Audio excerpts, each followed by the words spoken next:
You see that a man is justified by works and not by faith alone. In the same way, was not Rahab the harlot also justified by works when she received the messengers and sent them out by another way? For just as the body without the spirit is dead, so also is faith without works is dead.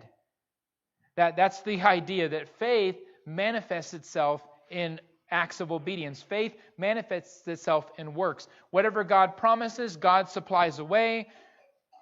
We act on that. That's our response. That's the action. That brings about hope. We also have faith that not only has God revealed truth, but God is able to fulfill it.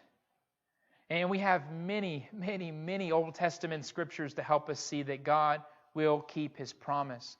God is able and God is willing. God will keep His promises.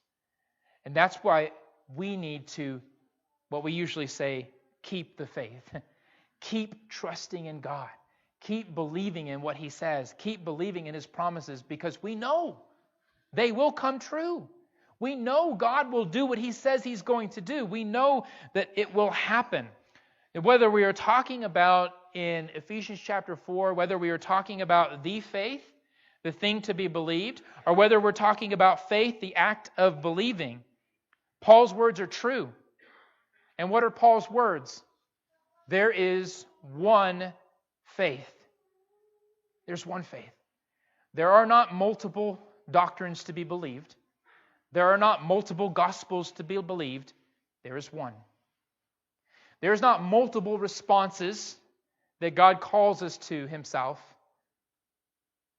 God doesn't call people in different ways. He doesn't call people to do different things to receive His salvation. There is one. There is one faith. There is the faith. And there is faith. And the apostles, the New Testament prophets, they all taught the same thing. They weren't in conflict with each other.